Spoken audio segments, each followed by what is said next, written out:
Jean-Claude Dreyfus, bonjour. Oui, bonjour Gabriel. Donc bienvenue à notre émission Libre Antenne. Écoute, c'est un vrai plaisir d'être là dans ce studio. C'est la première émission. Ouais, j'essuie les plâtres. Ouais, t'essuies les plâtres. Et bon, c'est pas grave, j'aime bien essuyer les plâtres. En général, ça porte bonheur. C'est vrai ? Ouais, c'est vrai. Bon, on va appeler donc la première personne. C'est Danielle Verne. Danielle Danielle. Une jeune femme. C'est une femme. D'accord. C'est une femme. Je crois pas que je connais Danielle Verne. Peut-être. C'est voir. parti, hein. J'ai le trac. Ouais. Elle a une jolie sonnerie déjà. Ouais. Allô. Bonjour Danielle, c'est Jean-Claude Dreyfus. Bonsoir. Je suis très heureuse d'avoir l'opportunité d'en savoir un peu plus sur vous. Oui. J'ai toujours été intriguée par le début d'une carrière de comédien. Et c'est très indiscret, mais je sais pas, quel enfant étiez-vous? Est-ce que c'est vos parents qui vous ont donné ce talent? C'est vous qui l'avez, c'est personne vous l'a donné. Ça, en général, quand même, la famille est assez cool et donne quand même une liberté, en tout cas, sinon du talent. Mais Daniel, vous n'avez pas lu mon bouquin, là, Ma biodégradable? non. Vous en seriez déjà pas mal. Je ne l'ai pas Mais bon, vous pouvez toujours le trouver et puis regardez si j'ai dit la vérité après. C'est un bouquin qui est sorti il y a 1 an, je me dis. Ma biodégradable. Okay. Et donc, pour vous dire la vérité, j'ai toujours été un fils de saltimbanque. Quand même, mon père était journaliste, ma mère était une femme assez amusante aussi. Et ils ont toujours été un peu dans les arts. Mon père avait une revue... Famille tout de même. Oui, non, mais d'une certaine façon, mon père avait une revue médicale qui s'appelait Art et Sana, parce qu'il s'occupait des malades en sanatorium. Et il montait des expositions de peinture avec les malades en sanatorium. Et puis, il faisait des spectacles dans les sanas. Et quand j'ai eu 15 ans et que je suis devenu illusionniste, j'ai fait toute une série de spectacles dans les sanatoriums. Voilà. Ah bon? Donc j'ai commencé avec mon père à me balader en tournée dans les sanas. Alors les sanas, c'était des malades qui étaient dans les préventoriums, moi-même. Les sourires, les rires des gens malades, ça doit être encore plus gratifiant. Vous savez, comme je faisais de la prestidigitation, il m'est arrivé d'être dans une salle, enfin dans des salles où tous les malades étaient couchés et me regardaient avec un miroir à l'envers. Je me rendais compte. Et il m'est arrivé aussi avec des malades qui étaient tous tuberculeux, évidemment, à l'époque, mais d'être tombé dans un endroit où il n'y avait que des aveugles. Alors, j'avais d'autant plus le trac, c'est qu'il y avait quand même des gens qui leur racontaient ce que je faisais, puisque c'était quand même du visuel, la prestidigitation. Voilà. Et en fait, je suis quand même un enfant de la balle et j'ai toujours fait du spectacle. Oui, mais ça c'est sûr que ça fait une école. Vous n'avez pas besoin d'école pour ça. J'ai quand même été dans des. Non, mais j'ai quand même été dans des cours. J'ai quand même essayé dans des cours parce que j'étais dans le cours j'étais pendant un moment dans le cours de ce qu'on appelait le cours du lin, mais du lin n'était plus là évidemment parce que j'ai quand même pas l'âge canonique et je suis pas resté longtemps dans ce cours parce que je suis resté 3-4 mois avec une équipe de gens qui étaient formidables, mais comme au bout de 3-4 mois j'avais plus d'argent pour payer, le directeur monsieur Arnaud m'a dit vous pouvez assister en tant qu'auditeur mais vous pouvez plus passer. Donc j'ai quitté le cours et c'était à Chaillot, dans les bâtiments de Chaillot, et à ce moment-là, je suis parti et j'ai été tous les jours, mais je n'avais pas dit à mes parents que j'allais plus au cours, mais j'allais à la Cinémathèque qui était à 150 mètres plus loin, où pour 1 franc, je pouvais voir des films, et tous les jours, donc, j'allais à la Cinémathèque voir des films. C'était une très bonne école aussi. Oui, c'est sûr. Mais est-ce qu'il y a un acteur qui vous a fait, ou un artiste qui vous a fait vraiment aimer ça en plus? Je veux dire, il y a tellement de... Non, quand j'étais jeune, franchement, je ne pensais même pas que quelqu'un pouvait me donner l'envie. C'était une envie que j'avais vraiment, moi, profondément, d'être sur scène, de faire, comme vous l'avez peut-être su, j'ai été illusionniste, après j'ai été travesti ou appelait ça, on appelait ça transformiste à l'époque. Oui, à la Grande Eugène. J'ai toujours été sur scène et bon, je n'avais pas de modèle vraiment. Après, il y a des gens que j'ai aimés profondément, comme Michel Serrault par exemple, mais beaucoup plus tard. C'est-à-dire qu'ils n'étaient pas, pour moi, des... Non, mais moi je suis une très vieille dame, donc vous n'avez pas la voix d'une vieille dame pourtant. Ah ben non, mais je vais avoir 90 ans. Oh, bah, dis donc, bravo. Mais j'étais très amie avec Michou et ah bah voilà, oui, mais moi aussi, je suis toujours très amie avec Michou. Chez Eugène et tout ça, donc forcément... Ah bah vous m'avez vu à la Grande Eugène alors. Évidemment. Comment je m'appelais, vous vous souvenez comment je m'appelais à la Grande Eugène? Oh, c'était incroyable. Oui, non, mais c'est vrai. Vous ne vous souvenez pas de mon nom à la Grande Eugène? Oui, la Grande Eugène, bien sûr. Mais comment, vous vous souvenez de mon nom? Vous vous souvenez comment je m'appelais? Erna von Scratch. Ah oui. Erna von Scratch, il y avait la Grande Eugène, il y avait Erna von Scratch, c'était moi, il y avait Belle de Mai, Joseph Abadabou et tous les autres garçons, on les appelait les Girls Boys. Daniel, c'est Gabriel. Allô, Daniel? C'était des années très drôles. Magnifique. Très libres finalement. Mais enfin, absolument, c'est parce que aussi, j'étais plus jeune, je pensais que c'était plus drôle que maintenant. Bonsoir ça, Daniel. Daniel. Allô. Mais malgré tout. Daniel, vous m'entendez? Oui. Oui, c'est Gabriel. Bonjour, bonsoir. Oui, Gabriel. Vous avez d'ailleurs une question par rapport aux femmes qui jouent. Ah oui, en ce moment. C'est intéressant. Non, mais il y avait une question que vous posiez par rapport au fait qu'ils jouaient des femmes. Vous demandiez. Oui, je voulais savoir. Quelquefois, voilà. comme j'ai vu le film de Guillaume Guillen et qui fait tellement bien sa mère, je me demandais si quand vous faisiez une femme, c'était un peu de votre mère. Mais comme c'était complètement différent, parce que c'était des travestis que vous faisiez. Oui, mais c'est-à-dire, vous savez, quand j'étais à la Grande Eugène, je faisais par exemple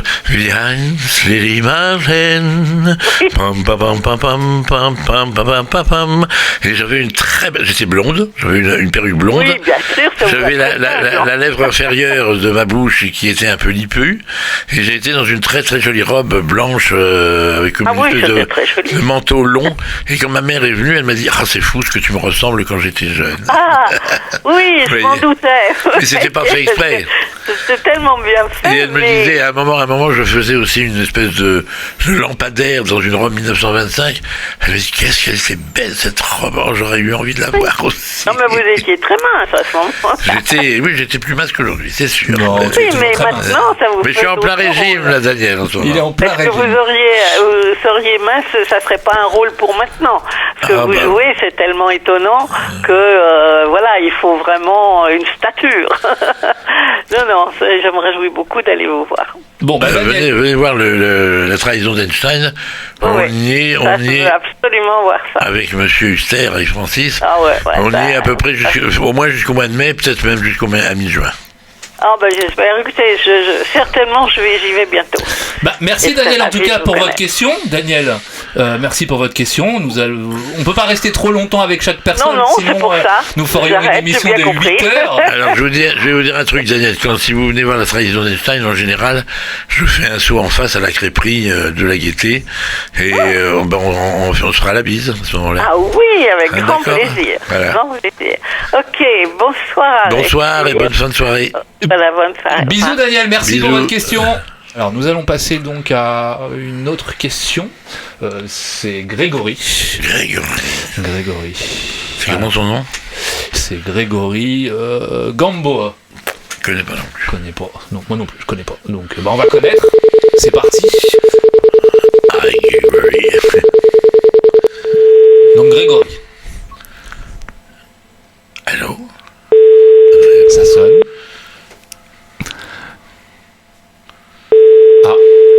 Troisième sonnerie. Oui, allô? Oh, hello, Gregory. Yes, speaking. Yes, Jean-Claude Dreyfus. Bonjour Grégory. Jean-Claude Dreyfus, ça va? Oui, très bien Grégory, très bien. Oui.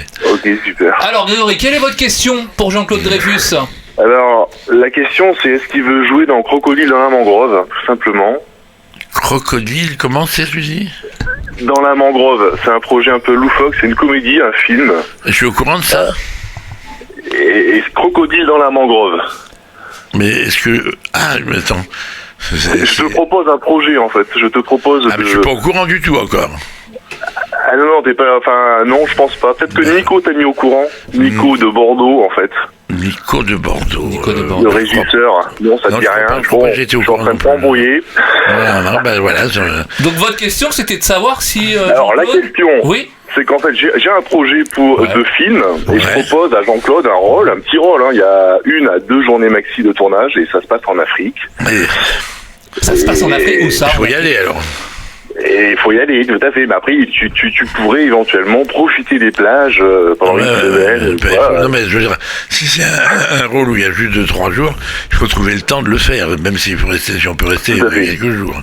Parce que là, je suis au théâtre, comme tu sais, tous les soirs, je même à Paris. Tout à fait. C'est pas pour demain, de toute façon. Non, mais je t'enverrai un projet. Je peux t'envoyer un projet par mail ou par courrier, comme tu le souhaites. Tu vas sur mon site, je reçois du courrier. Il n'y a aucun problème. D'accord. Sur le site que m'a fait Gabriel, justement. Et je reçois du courrier. C'est le site jean-claude-dreyfus.fr .com. Enfin, je fais Jean-Claude Dreyfus, ça arrive. Mais tous les chemins mènent à je reçois du courrier, j'y réponds en général. Des fois, peut-être pas toujours le lendemain, mais j'y réponds. Non, mais tout à fait. Donc, c'était juste ça la question. Si Jean-Claude... C'était simplement ça la question. Alors, c'est vrai que ça n'avait pas grand-chose à voir avec je peux pas te répondre. Il faut quand même que je lise un peu de quoi il s'agit. Et si le rôle m'amuse pour aller jusqu'en Afrique, même s'il n'y a que quelques jours, tu vois. Mais je suis pour une comédie loufoque. Il n'y a pas de problème. Bon, écoute Grégory, on te remercie pour cette question qui intéressera hautement tous nos auditeurs. Hein. Et puis à bientôt. Film franco-africain. Film franco-africain. Très bien. D'accord, très bien. Bonne soirée à vous. Bonne soirée à toi, Grégory. À bientôt. Merci. Ciao. Bon c'est bien, les affaires reprennent. Voilà, c'est comme on dit original de te proposer. Mais on lui a pas demandé où c'était en Afrique. Ah oui, j'ai essayé, mais bon, il était tellement happé par. L'Afrique, c'est grand quand même. L'Afrique, c'est grand. Alors, donc nous allons appeler maintenant Isabelle. Ah, Isabelle. Allez, on est parti pour Isabelle. C'est route, donc tu vois, c'est un peu. Moi, c'est très bien. On n'a pas une équipe de 40 personnes à on n'a pas besoin. On est très bien, tous les 3 avec eux. On est bien. Alors, Isabelle.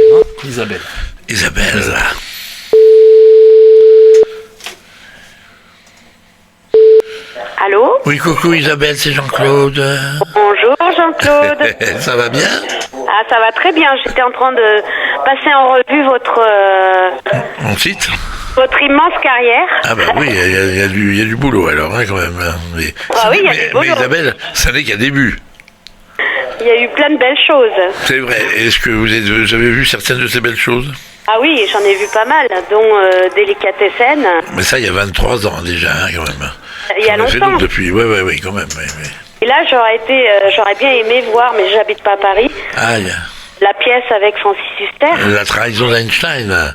Ah oui. Alors, je sais pas quand on va partir en tournée, mais on va partir en tournée vraisemblablement une petite tournée peut-être en début 2015 et sûrement une plus grande tournée à la rentrée 2016 ou en janvier 2016. Mais on va faire une belle tournée. Vous êtes dans quel coin? Dans le sud de la France. Ah c'est bien, on sera au chaud comme ça. Si la tournée est en hiver, ça va être agréable. C'est quel sud? Du côté de Brignoles. Oh, c'est très bien par là, c'est très joli par là. Ah oui, c'est joli. Il y a des théâtres, un théâtre à Brignoles? À Brignoles même non, je crois pas que j'ai jamais joué là-bas. Saint-Maximin. Où ça? Saint-Maximin. Ah mais Saint-Maximin? Ouais. Ah oui, j'ai joué à Sainte-Maxime, Saint-Maximin je crois pas, j'ai pas l'impression. Sainte-Maxime c'est plus loin, c'est plus vers la côte. Oui. Bah, écoutez, j'espère qu'on ne sera pas trop loin de chez vous et qu'on viendra. Mais si jamais vous venez à Paris, en tout cas on est là en théorie, pour l'instant, si ça marche comme ça marche aujourd'hui, on est là jusqu'à mi-juin quand même. Ah oui, d'ici là... Alors renseignez-vous si vous venez à Paris, mais je pense que comme on a beaucoup de monde, je pense qu'on va aller jusqu'au moins fin mai et peut-être au 15 juin. Parce qu'après il y a le foot, la Coupe du Monde, ça, pour les théâtres c'est pas bon ça. On s'en fout du foot. Oui, mais pas tout le monde. Non, on s'en fout du foot. Mais dites-moi Isabelle, vous aviez une question à poser à Jean-Claude Dreyfus, à part le fait... Oui, alors je voulais savoir si Jean-Claude aime... Autant les gens que les cochons. Ah, bon, c'est pas comparable. Ou les gens cochons, peut-être. Les gens cochons. Les gens cochons. Non, mais, elle est ambiguë, ma question. Oui. Non, mais c'est comme les gens qui aiment plus le chien, les animaux que... Non, j'aime les gens, mais j'aime les animaux en général, de toute façon. Et puis, les cochons, d'ailleurs, je dois vous dire, j'ai pas de vrais cochons. J'ai une énorme collection, avec plus de 5000 pièces aujourd'hui, mais je n'ai pas de vrais cochons. Donc, je les aime, mais... je vais vous dire, surtout, je les aime quand ils sont dans des pâtures et qu'ils ne sont pas en batterie, et on se bat tout le temps pour être contre l'élevage en batterie. Voilà. Donc, ça veut dire que j'aime les cochons, mais je n'aime pas les hommes qui les mettent en batterie. Voilà. Ouais, dans l'assiette non plus. Ah oui, je mange du cochon, je mange de tout. Et je mange du cochon, dans le cochon tout est bon, même les greffes d'organes, vous savez. Non, c'est vrai, c'est pas drôle. C'est avec le cochon que certains organes ont le moins de rejet, et notamment la peau. Par exemple, quand il y a une greffe de peau, c'est avec le porc qu'il y a le moins de rejet par rapport à l'homme. Ah oui, c'est vrai. Oui, il y a la xénogreffe, on appelle ça. Ah oui, on utilise les valves. Et dans ma collection, j'ai une fois quelqu'un qui m'a offert une thèse très épaisse que je n'ai pas vraiment lue, mais disons je l'ai parcourue comme ça sans rien comprendre, sur la xénogreffe justement, mais disons que ça fait partie d'une belle pièce de ma collection quand même. Ah c'est superbe. Merci Isabelle pour votre question. Merci à vous d'avoir rappelé. Bon dimanche, bonne fin de journée de ce dimanche de printemps, et puis j'espère un jour à Brignoles ou dans les environs. Absolument.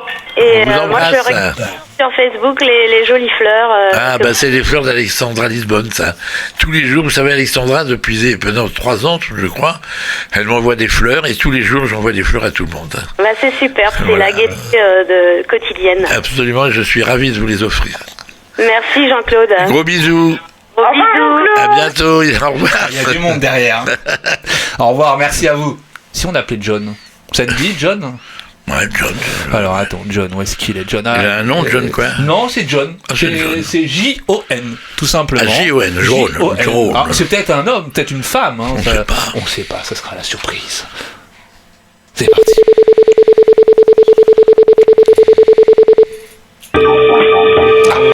Votre correspondant vous fait patienter en musique. Oh non. Allô? Oui, allô? C'est un homme, je crois. John. Bonsoir, c'est ça, oui, tout à fait, oui. Bonsoir, John, vous êtes avec Dreyfus, avec Jean-Claude. Oui, tout à fait. Ça vient d'où, John, J-O-N? Non, c'est Jonathan. Ah, c'est Jonathan. Jonathan. D'accord. Alors, John, vous aviez donc une question pour Jean-Claude Dreyfus. Oui, tout à fait. Je voulais savoir d'où venait sa passion pour les cochons. C'est mon mauvais caractère, en un mot déjà. C'est mon mauvais caractère, il y a, maintenant, au moins 35 ans, 40 ans, qu'on a commencé à m'offrir des cochons, des dizaines de tirelire avec des fleurettes, etc.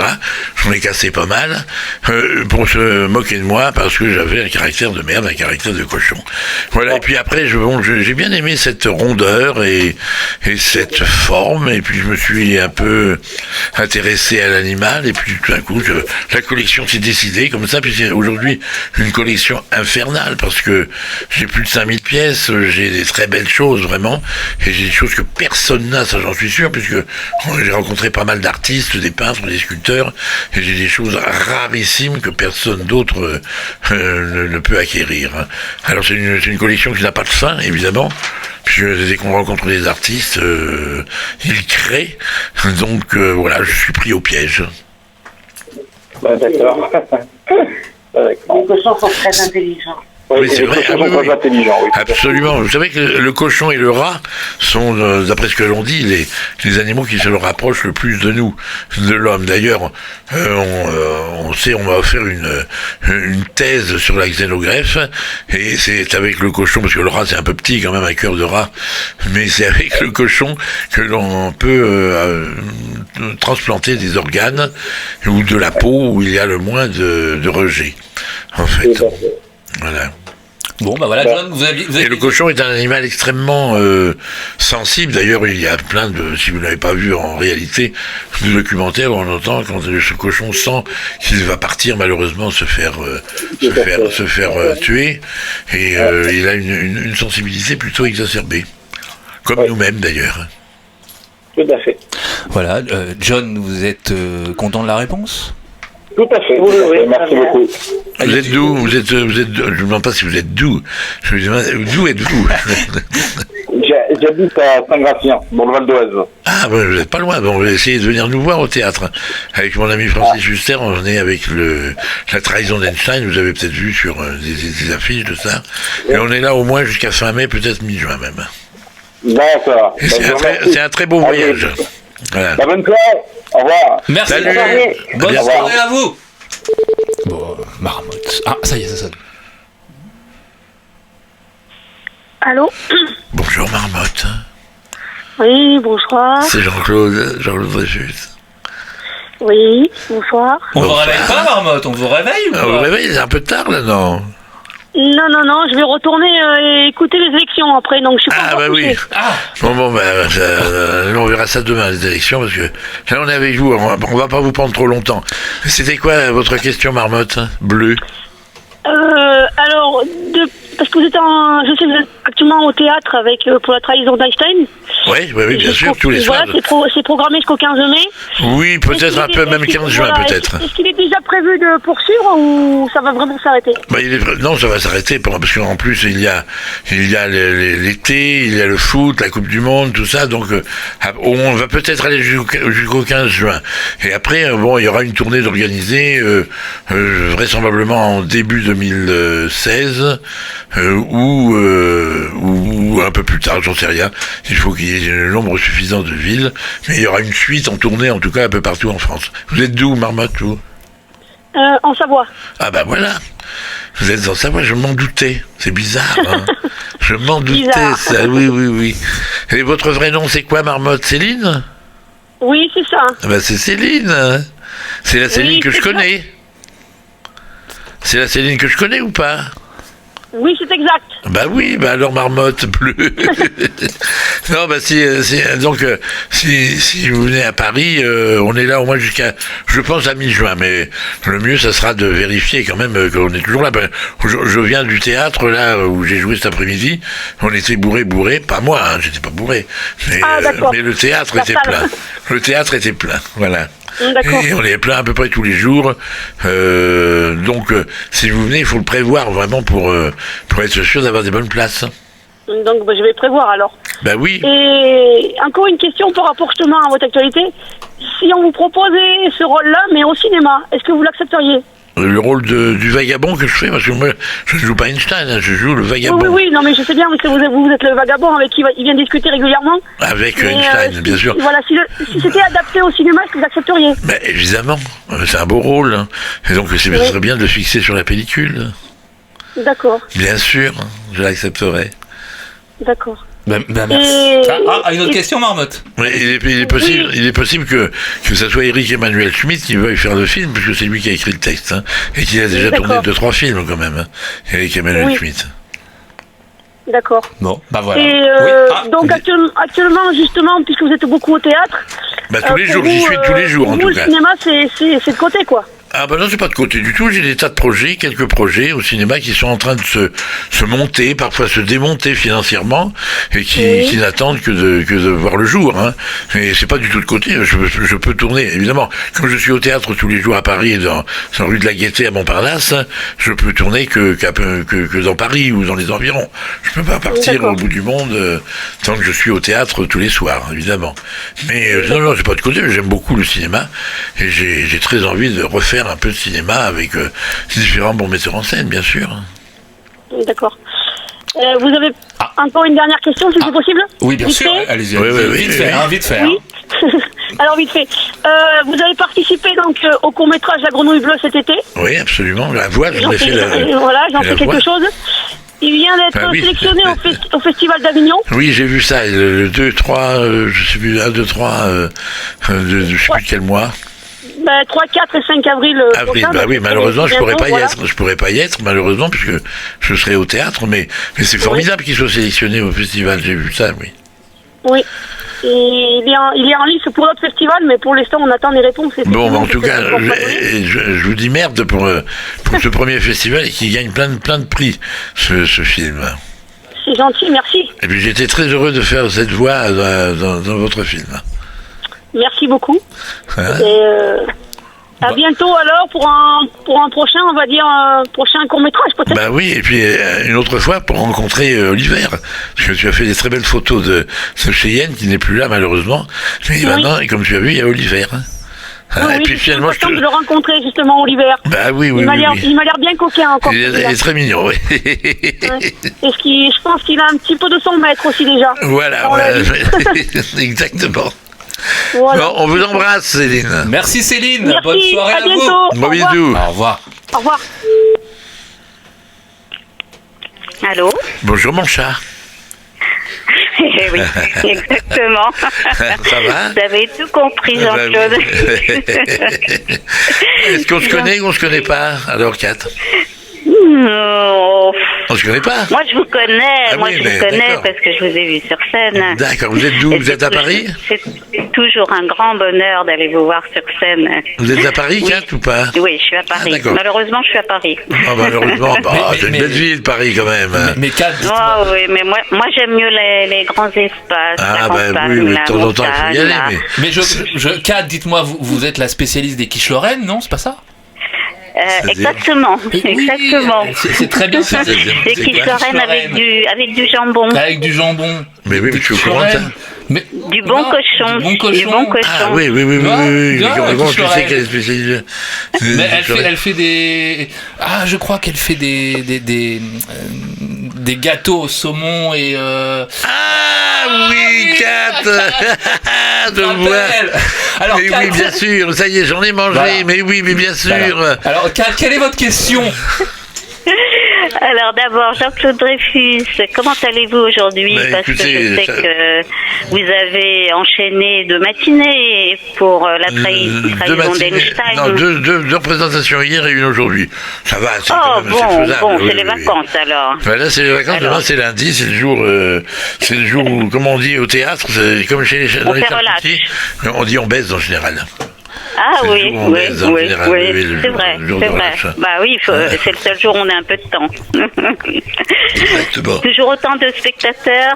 Oui, on est bourré, pas moi, mais on est bourré, on a beaucoup de monde. Il y a certains jours, on refuse même du monde que l'on diffuse un petit peu dans d'autres jours.